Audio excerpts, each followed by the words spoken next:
Hello guys, welcome back to my channel. তো তোমরা সবাই কেমন আছো? আশা করছি সবাই খুব ভালো আছো, আর আমরাও খুব ভালো আছি। আর দেখো, আমি এখন রোদ্দুরে বসে আছি, আর এই যে কানের সাইডটা দেখানোর কারণটা হচ্ছে গালটা আমার প্রচণ্ড পরিমাণে ফুলেছে, কারণ প্রচণ্ড পরিমাণে দাঁত ব্যথা করছে। তো আমি এক ফোঁটাও ঠান্ডা না আমার শরীরের মধ্যে অ্যাবজর্ব করতে পারি না, এতটাই ঠান্ডা লেগে যায় আমার যে আমি কি বলবো। আর আমাদের বাড়িটা দেখছো তো, ওই সাইডটা পুরো অন্ধকার লাগছে। তো এই সাইডে একটু রোদ পড়েছিল, তাই চেয়ারটা নিয়ে এই সাইডের মধ্যে বসেছিলাম। আর রোদে বসে থাকতে অনেক বেশি ভালো লাগছিল, কারণ রোদটা পড়লে না একটু আরাম লাগে। তাই এদিকে নাকছবিটাও খুলে যাচ্ছিলো, ক্যামেরাতে দেখতে পেলাম, নাকছবিটাও ঠিক করে দিলাম। তারপর মনে মনে ভাবছি চুলটাও খুলে দিই। চুলটা খুললে কি হয়, গোড়াগুলো, চুলের যে গোড়াগুলো একটু রোদ পেলে একটু গরম গরম ভাব হবে আর কি, সেই জন্য চুলের গোড়াটাও খুলে দিলাম, চুলটাও খুলে দিলাম আর কি, চুলের গোড়াটা না। তো যাই হোক, সুন্দর করে বসে রয়েছি এখন, আর কিছুই করতে ভালো লাগছে না। তো আমার মা রাস্তার মধ্যে না গুড় এসেছিলো, শীতকালে যে গুড় পাওয়া যায়, গুড় এসেছিলো। তো আমার মা গেছে আনতে। তো আমার মা আনতে গেছে, তো এই যে আমার মা নিয়ে ঘরে গেল, তো আমাকে এই টাকাটা দিল, বললো দিয়ে আসতে। তো আমি এই টাকাটা দিতে এলাম। তো আর এই জন্য গুড় কিনছিল, শীতের আমেজ, গুড় রুটি তো খুব সুন্দরই খেতে লাগে। হ্যাঁ, তো তারপর তিথিকে ভাত খাওয়াতে চলে এসেছি। এই দেখো, লাউ দিয়ে আজকে লাউয়ের ঝোল হয়েছিল। তো লাউয়ের ঝোল খেতে আমার দাদা, আমি প্রচুর পরিমাণে ভালোবাসি, আর তার সাথে এখন হয়েছে আমার মেয়েও প্রচুর ভালোবাসে। আর তোমরা তো জানোই, দিদি হাতে এখন মোবাইল নিয়ে যেহেতু বসে রয়েছে, আর এই জায়গাটায় এত রোদ আলো হাওয়া বাতাস পড়েছে। এটা আমাদের পুরাতন ঘরের বারান্দা আর কি। হ্যাঁ, তো আর ওইটা আছে নতুন ঘরের বারান্দা। আর পুরাতন ঘরের বারান্দাটায় প্রচুর আলো বাতাস পড়ে, কারণ পুরাতন ঘরের বারান্দাটায় না বাগান, ওই সাইডের দিকে বাগানের দিকে মুখ আছে, উত্তর দিকে মুখ নেই আর কি, এটা দক্ষিণ দিকে মুখ আছে, ওই জন্য যত আলো হাওয়া সব পড়ে। আর নতুন ঘরটা কি হয়েছে, উত্তর দিকে মুখ, ওই জন্য না হাওয়া আলো বাতাসগুলো ঠিক তেমন ঢোকে না, কিন্তু পিছনের জানালা দিয়ে আবার সব কিছুই ঢোকে। তাই আমি পুরাতন ঘরের বারান্দাটার মধ্যে বসে রয়েছি। আর এই পুরাতন ঘরটা না দিন দিন অনেক চেঞ্জ হয়ে যাচ্ছে, অনেকটা পরিবর্তন হয়ে যাচ্ছে। তো সব সময় সব কিছু পরিবর্তন হয়ে গেলে কিন্তু ভালো লাগে না, কিছু জিনিস আগের মতন থাকলে পুরনো স্মৃতিগুলো মনে পড়ে আর কি।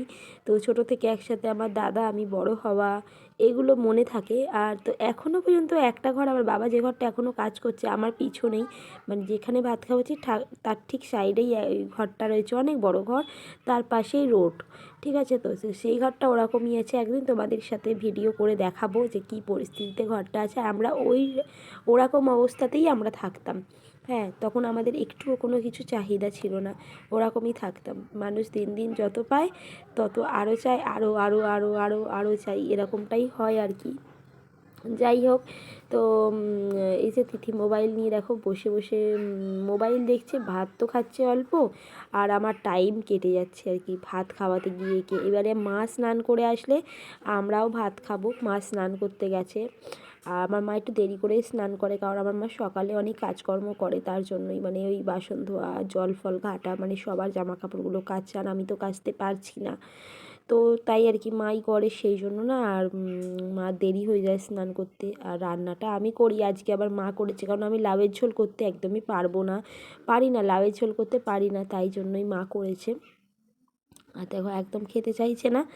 আর এই মেয়ে একদমই কি বলবো, একে এত বড় হয়ে গেছে, হাতে খাইয়ে খাইয়ে এমন অবস্থা হয়ে গেছে যে একে খাইয়ে দিতেই হবে।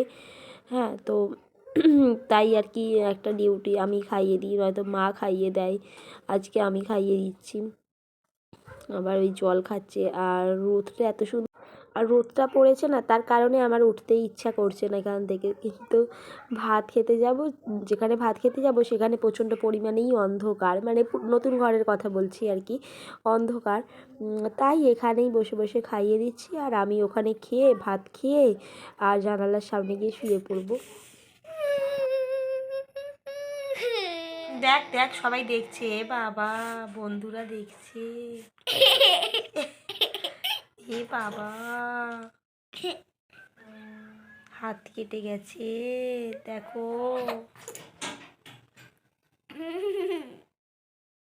কিছু হবে না, ভালো হয়ে যাবে।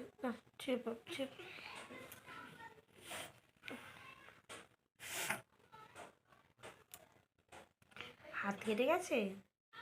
কিচ্ছু হবে না, খেলতে গেলে পড়ে যেতে হয়, হাত কেটে যেতে হয়, তবে তো।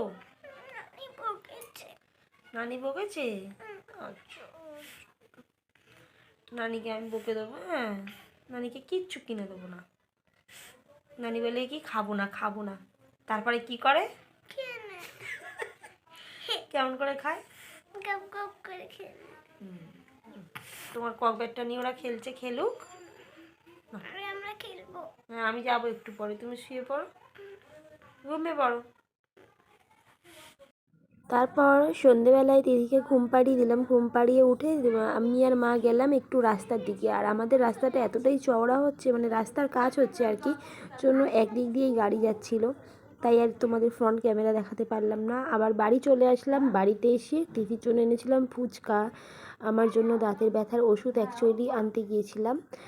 তো এসে দেখি না তিথি এরকম ঘুমাচ্ছিল, তারপর ঘুম থেকে উঠিয়ে ওকে ফুচকাটা খাওয়ালাম। আর ও ফুচকা খেতে তোমরা জানো প্রচুর পরিমাণে ভালোবাসে, আর এখন করে ফুচকা খাওয়াই হচ্ছে না, বাড়িতে থাকলে তো অনেকেই ফুচকা খায়। তো তাই আবারও শুয়ে পড়লো তিথি। আর এই যে আমি এই দাঁতের পুরো এই সাইডটা পুরো ফুলেছে, তো এখান থেকে আমাদের মানে ওষুধের দোকান অনেকটাই 10 মিনিট 15 মিনিট যেতে লাগে। সেখানে গিয়ে মা আর আমি গিয়ে ওষুধ নিয়ে এলাম, বাবাকে আর পাঠাইনি, ঠান্ডায় প্রচণ্ড পরিমাণে ঠান্ডা পড়েছে, তো তাই আর পাঠাইনি। আমি বললাম থাক, তোমাকে যেতে হবে না, আমিই যাচ্ছি। এই যে ওষুধ নিয়ে এসেছি, শুভকে ফোন করলাম কি ওষুধ নেব, আর আজকে ভাগ্য ভালো ফোনটা রিসিভ করেছিল, বললো এই ওষুধ নাও, তো নিয়ে এই ওষুধটা কিনে ঘরে আসলাম। তারপর এখন আমরা না খাবো কফি, কারণ বাবাকে বললাম অনেক দিন কফি খাওয়া হয় না, শীতটা যা পড়েছে দুদিন ধরে, জম্পের শীত পড়েছে, তো কফিটা খেতে হবে। তো বাবা বললো ঠিক আছে তাহলে কফি এনে দিচ্ছি। তো এই বিরু কফিটা কোথা থেকে এনেছে, নেসলে কফি খাই কিন্তু বিরু কফি এনে দিয়েছিল। তো এই কফিটাকেই সুন্দর করে রান্না করলাম, মানে সরি রান্না না, বানালাম আর কি কফিটাকে। হ্যাঁ, তেজপাতা দিয়ে দিয়েছি, এলাচ কোথাও খুঁজে খুঁজে পাচ্ছি না, কোথায় রেখেছি জানি না, কোথাও একটা আছে আমি এখন খুঁজে পাচ্ছি না, তাই আমি এরকমভাবেই বানাচ্ছি আর কি কফিটা।